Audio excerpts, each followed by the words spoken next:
Look at me, I'm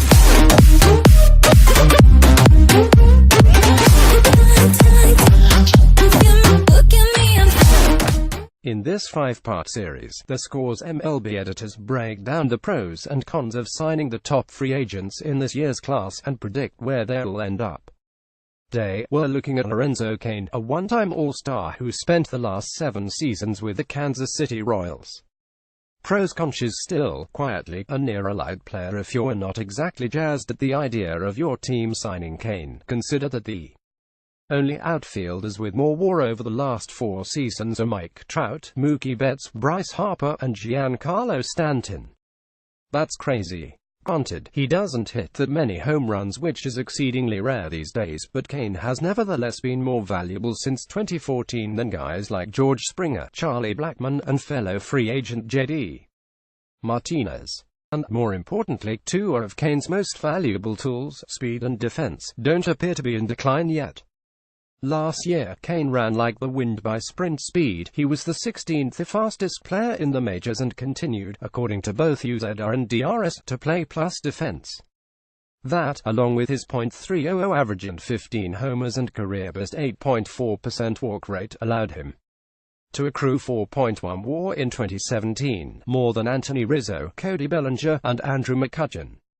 His contract will be reasonable, though he remains a very valuable player and should continue to perform at a high level for at least a couple more seasons. Cain turns 32 not long after opening day.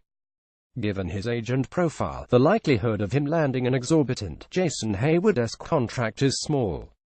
The market has been known to make many a pundit look stupid, but it seems that Cain is primed to land a similar deal to the one Dexter Fowler got from the street. Louis Cardinals a year ago.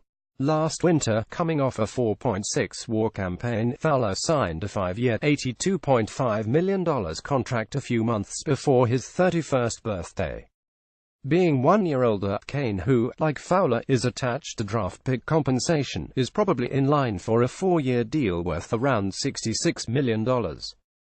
Even the Miami Marlins, financially beset as they are, would find that reasonable. His profile doesn't age well as complete a player as he is. So much of Cain's value is derived from his speed, be it on the base paths or in center field or even for legging out infield hits. Cain had a higher ground ball to fly ball ratio than 63% of qualified hitters last year. Prospective suitors should be wary, then, as speed tends to be one of the first things to go with age. In 2017, after all, only 15.2% of qualified players aged 33 or older had a sprint speed faster than the league average. That's disconcerting, and doubly so given Cain's history of lower body injuries. In 2016, Cain was limited to 103 games due to a left hamstring strain, and he missed time the season prior due to a burn bruise in his right knee. Best for Seattle Mariners. If the Mariners seriously hope to snap the playoff drought in their current competitive window, the one supposedly propped open by the likes of Robinson Cano 35 and Nelson Cruz 37, they can't afford to fill their massive hole in center field with a low-ceiling internal candidate.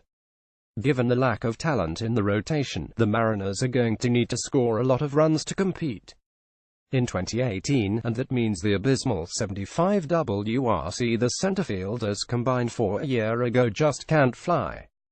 Milwaukee Brewers. Cain began his career with the Brewers, who grabbed the Tulsi teenager in the 17th round of 2004 draft, and a reunion makes a lot of sense now given the Brewers' position on the win curve.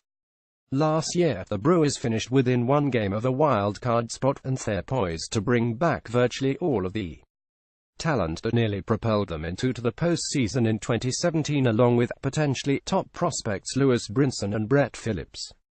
With a playoff spot in reach, the Brewers can't abide the .299 ABP Keon Broxton managed in 2017. He was barely above replacement level. And while they're not known for spending lavishly in free agency, a mid-market addition like Cain should be anathema to Milwaukee. Toronto Blue Jays. Unlike the 2 teams listed above, the Blue Jays probably would use Cain in center field. Kevin Pillar's bat would play anywhere else, after all. But a high-impact addition is exactly what Toronto needs if they're serious about contending for a playoff spot in Josh Donaldson's final year before free agency.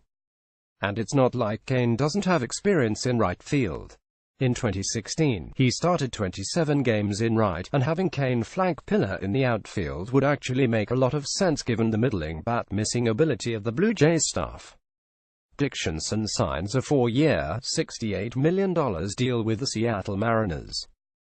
Check out the previous installments in this 5-part series. Eric Hosmer, J.D. Martinez, U. Darvish, Jake Arrieta.